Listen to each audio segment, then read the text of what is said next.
with a very non-complex shape.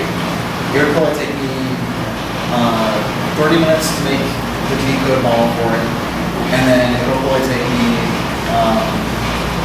maybe 3 hours right now to print it out. So 30 minutes isn't very long, you're probably thinking, but not every single G-code that I make is going to be able to print out. So sometimes I have to go back and tweak little settings and things. And so each time that I go back, tweak a setting, and then make another G-code, it's going to take me another 30 minutes. That's going to be where it actually gets interesting to actually get an actual real manufacturing system. It sounds to me like one of the biggest problems there is the actual G-code protocol is not very scalable. I don't know.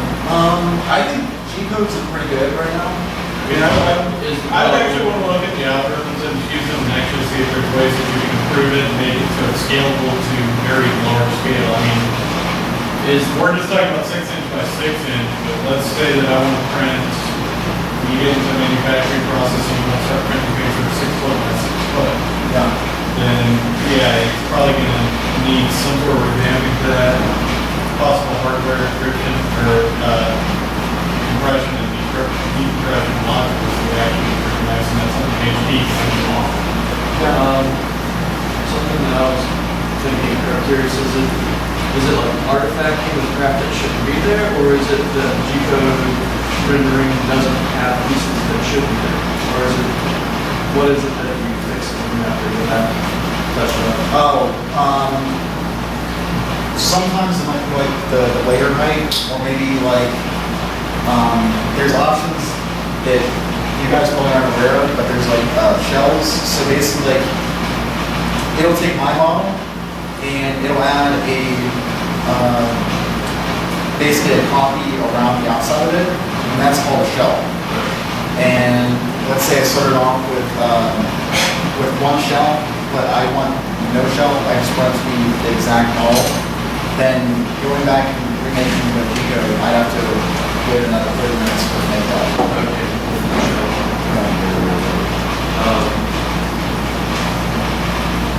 Is that something that, like, if you, barring it being like a shell or something that you know going into it that you want to add to, is it common that when you render a G-code, you start printing and you realize halfway through that it's not what you wanted, or? Yeah, it's pretty much like I'll start it and then I'll see that something's not going right. I mean, it could be like that it broke off from the bottom, and Right, that's not. that wouldn't be the G-code's fault, but yeah. But I mean, it could be layer height, it could be shell, it could be.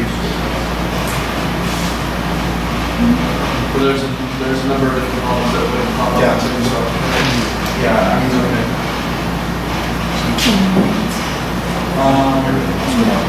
So, anti-programming and then public awareness. Pretty recently, about 3 months ago, I think Stephen Colbert had the founder of Megabot and to do a demonstration of his firm. And although that was some good public awareness, a lot of people don't even understand that 3D printers exist, or that we can very well have this technology in our homes. And it was just a really cool thing to see people there with someone with a printer up there, even though it was someone from Megabot. Which, if they were going to have anyone as a spokesman for 3D printers, they probably should have had Adrian Loge, the guy who made the first red wrap.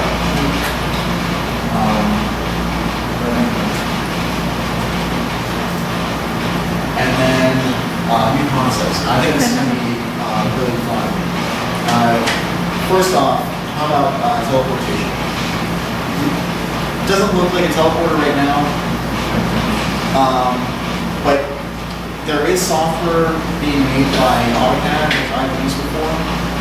You basically take a bunch of pictures of a three-dimensional object, and you can stitch them together to make a 3D model. And after you got a 3D model, you could either take a bunch of pictures and stitch them together to make a 3D model, or you could take one of those Xbox Kinects, because it actually has it has two cameras, so it's got depth. And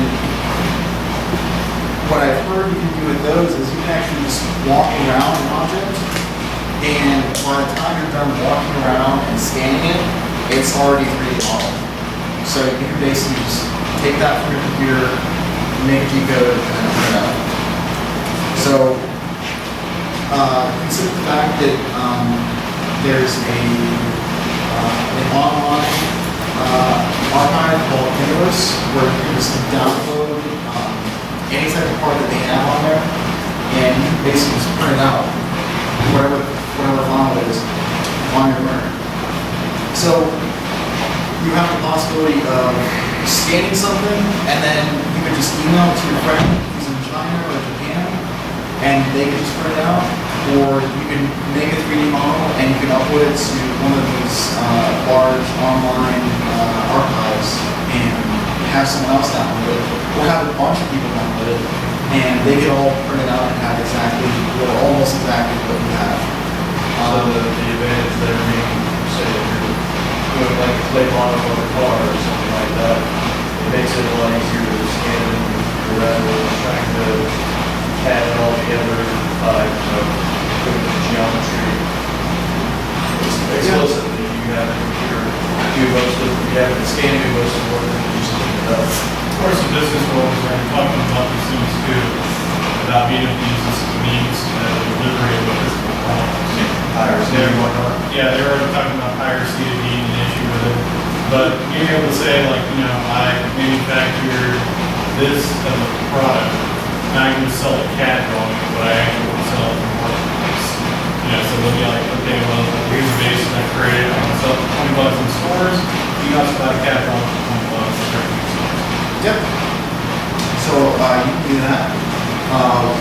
One thing that just popped up that has been really important is gun ownership. Yeah, and drones. Yeah, drones too. And they actually have to put drones on there so you can print out all the but the thing with gun ownership is there was a guy who he made a model for the receiver end of the AR-15. He uploaded it to Thingiverse, and people were able to download it and print it out. Now, the receiver isn't like the full part of an AR-15, but it is basically like the handle part, and it's the part of the regulated. All the moving parts. Yeah, it's the part you can't go online and have shipped to your house without checking. It's the one part that says that you legally own that. I saw last week a news article about someone completely 3D printed a full gun, failed everything, and he just needed to add a couple parts to make it actual strike. And it was not very accurate, but it fired. Yeah. I don't know what material he was using or what level of printer he was using, but I think we're talking about the same guy, but okay. So my article was probably inaccurate because they said the entire gun was gone. Yeah, well, you can get that lower receiver, that's the hard part to get. Yeah. That's usually the part that's serial as well. So you're thinking, the government's thinking about this from a criminal perspective. Somebody that doesn't own a gun, they get all the parts for the upper receiver, build that themselves, print out the lower receiver, now I've got no serial unregistered firearm. Okay. And of course, since this is the lower receiver, that part is also the part of the gun that's going to regulate if it's semi-automatic or fully automatic. So I can make an actual fully automatic AR-15. It's not registered as a class 3 license. At your house with nobody attaching us to parts.